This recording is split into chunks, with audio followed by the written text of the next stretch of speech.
ایک صاحب نے لکھا، حضرت آپ نے فرمایا کہ شیعہ بھی مسلمان ہے۔ ہمارے استاد صاحب فرماتے ہیں کہ شیعوں کا کلمہ اور ہے، پھر وہ صحابہ کرام کو معیار حق بھی نہیں مانتے اور نماز بھی اور طرح پڑھتے ہیں۔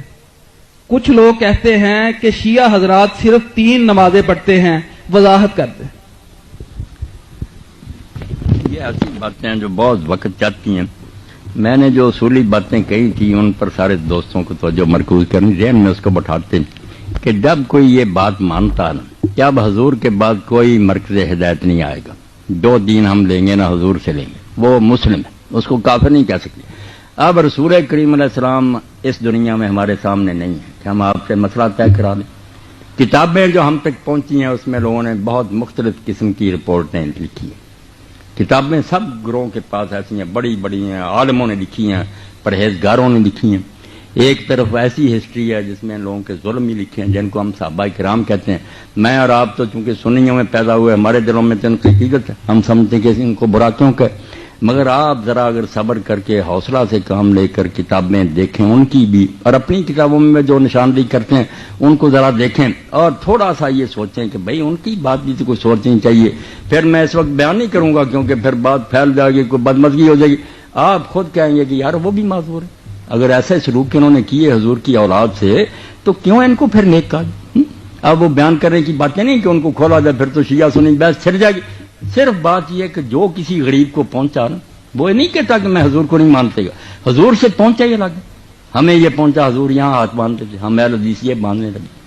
حنفی حضرات کو پہنچا کہ ناف کے نیچے، کتابوں میں سب باتیں ہیں، کوئی نہیں کہہ سکتا کہ یہ ناف تلے نہیں لکھا یا سینے پر ہی لکھا۔ اب جس کو جس پر تسلی ہو جاتی ہے کہ میرے خیال میں یہ بات زیادہ درست ہے اس پر عمل کرتا وہ یہی سمجھ کر ہے کہ ہدایت حضور سے لے لی۔ اب شیعہ حضرات نے دیکھا، ان کی بات چھوڑیں، نماز کی بات، اب میں اپنی کتابوں کی بات کرتا ہوں۔ اگر کسی نے پڑھا ہے تو مصنف ابن ابی شیبہ دیکھے، یہ سب لوگ امام بخاری اور مسلم کے استاد تھے، ان سے پہلے انہوں نے کتابیں لکھی۔ اس میں الگ باب ہے کہ ان لوگوں کا بیان جو نماز ہاتھ چھوڑ کر پڑھتے، اب اس میں کون آدمی آتا؟ یہ ہم صحابہ کے عاشق کیا کدھر جائیں گے پھر کہ عبداللہ ابن زبیر رسول اللہ کی پھوپھی کے بیٹے ہیں، یہ عبداللہ ان کا بیٹا ہے اور حضرت ابوبکر صدیق کا نواسا، ہاتھ چھوڑ کر نماز پڑھتا تھا، اتنا بڑا صحابی رسول۔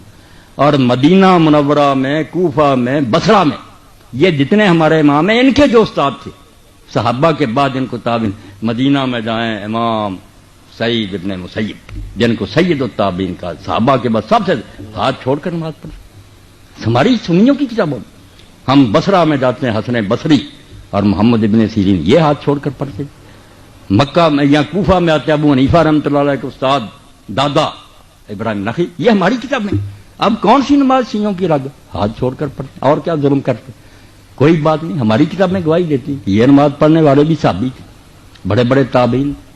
اور کوئی بات بتائیں، یہ کلمے کی کیا بات ہے؟ کلمے کی کوئی بات نہیں، یہ بھی انہوں پڑھ مولویوں نے بات بنا رکھی ہے، جو کلمہ ہم پڑھتے ہیں ناراض نہ ہونا، آپ بات چل پڑیے، یہ کہاں قرآن میں لا الہ الا اللہ محمد رسول اللہ کو دکھایا مجھے قرآن میں، حدیث رسول میں دکھائے کہیں یہ کلمہ طیبہ نہیں۔ یہ 2 الگ الگ کلمے ہیں، بالکل ٹھیک ہے، لا الہ کہیں لکھا ہے، محمد ہم نے جوڑ لیے۔ حضور نے تو جو کلمہ بنایا وہ شیعوں اور سنیوں کا ایک ہے، کلمہ شہادت، حضور وہ پڑھاتے تھے، اشہد ان لا الہ الا اللہ وحدہ لا شریک لہ واشہد ان محمد عبدہ ورسولہ، وہ ہے کلمہ۔ یہ ہمیں 2 جمع کیے، انہوں نے ایک تیسرا بھی اکٹھا کر لیا، اگر کوئی چوتھا بھی کر لے کہ ساتھ ہی کہ ابوبکر صدیق عمر فاروق، کچھ بھی نہیں بگڑتا، نیک باتیں اکٹھی کرتے ہیں، یہ کوئی اسلام کے کلمے نہیں، نہ کوئی دین ایسے بگڑتا ہے، اچھی باتیں جو اکٹھی کرتے ہیں آپ، عثمان ذوالنورین کر لیں آپ بھی کلمہ، یہ کلمہ کوئی نہیں ہے، یہ کلمہ طیبہ۔ آپ بھی حیران ہوں گے کسی آیت میں نہیں اس طرح بنایا آیا، کسی حدیث میں نہیں، 2 الگ الگ چیزوں کو لے کر ہم نے اکٹھا کر دیا۔ انہوں نے بھی اگر کہہ دیا علی ولی اللہ تو ہم بھی مانتے ہیں کہ علی جو تھے اللہ کے ولی تھے، کوئی شک والی بات؟ اس طرح کی باتوں سے دین نہیں کوئی بگڑتا، یہ آپ کہہ لیں کہ پیار سے انہوں نے کر لیا۔ ہمارے ہاں یہ بریلوی دوست جو ہیں یہ اذان سے پہلے یہ صلات کہتے ہیں، بعد میں کہتے ہیں، ہم کہتے ہیں حضور نے نہیں کہی، یہ صحابہ نے اس لیے نہیں کہنی چاہیے، مگر یار اس میں کوئی کون سی کفر کی بات تو کوئی نہیں نا، درود شریف انہوں نے پڑھ دیا، کوئی اسلام سے نکل گیا؟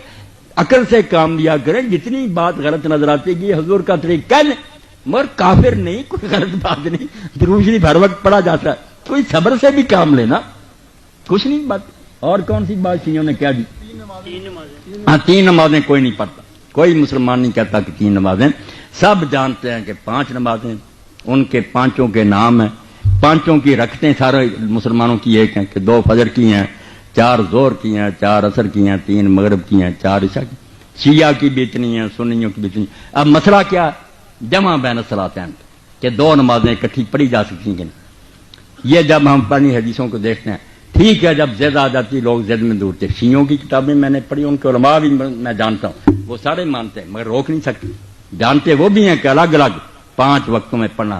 ہماری طرح وقت لکھے ہوئے کہ زور یہاں تک ہے، اثر بالکل ہمارے والے طریقے، صرف فرق یہ ہے کہ حضور نبی کریم صلی اللہ علیہ وسلم نے یہ اب ہماری زد ہے کہ ہم نے اکٹھی کرنی چھوڑ دی۔ رسول کریم علیہ السلام سے صحیح حدیث ہے، چاہے امام ترمذی کہتے ہیں اس پر کسی نے عمل نہیں کیا، یہ تو آپ کی اپنی مرضی، حدیث میں کوئی خرابی ہے کہ آپ نے مدینے میں ہوتے ہوئے نہ سفر تھا، نہ بارش تھی، نہ خطرہ تھا، نہ بیمار تھے، ظہر اور عصر کی 2 نمازیں اکٹھی پڑھائیں، 4 فرض اس کے 4 8 مغرب اور عشاء کی، بالکل صحیح حدیث، کوئی شک نہیں۔ اب بلا وجہ اکٹھی کی۔ ابن عباس سے لوگوں نے پوچھا، ابو ہریرہ سے پوچھا کہ حضور نے ایسا کیوں کیا؟ جب کوئی مجبوری نہیں فرمایا، اسی لیے کہ امت سے تنگی دور ہو جائے، امت کو پتہ چل جائے کہ اکٹھی کی پڑھ لیں کوئی بات نہیں۔ تو سنت تھا یہ شیعہ جو کرتے، مگر ان کی جاتی کہ انہوں نے عادت بنا لی، یہاں سے خود یہ شیعہ مسلک کے بھی خلاف ہیں، ان کی کتابیں بھی یہ نہیں کہتی کہ روز اس طرح پڑھو، 5 اذانیں ہونی چاہیے، 5 وقت ہیں، مگر صرف اکٹھی کی جا سکتی ہیں۔ مسئلہ اتنا تھا کہ جائز ہے اگر کوئی کر لے، ہم نے ضد کر لی کہ کرنی نہیں اکٹھی، اکٹھی کی تو کافر ہو جائے گی، ہم بھی جھوٹے ہیں، جب جی چاہے اکٹھی 2 نمازیں پڑھ سکتا ہے، ظہر عصر مغرب عشاء جائز۔ ان کی وہ ضد غلط ہے کہ روزانہ پڑھنا، یہ ان کے مسلک میں نہیں، ان کی بھی شرارت ہے، کتابیں ان کی نکال کر دکھاؤں گا، ان کے علماء کے فتوے دکھاؤں گا، ہماری طرح 5 اذانیں دیں 5 وقتوں، اصل یہی ہے، مگر کبھی اگر اکٹھی کو کر لے تو بیٹا اتنی بات تھی کہ وہ جائز تھی، ہم نے ضد کر لی کہ نہیں پڑھنی، انہوں نے کر لی کہ ہم نے جان بوجھ کر اسی طرح پڑھنا، یہ کیڑ بن گئی۔ مسئلہ اتنا ہی ہے کہ بلا وجہ بھی ظہر عصر کو مغرب عشاء کو اکٹھی کیا جا سکتا ہے، اس میں نہیں وہ کوئی بری بات کہتے، جو عادت انہوں نے بنا لی یہ غلط ہے، پڑھتے 5 ہی ہم اور 2 کر کے اکٹھی پڑھ لیتے ہیں۔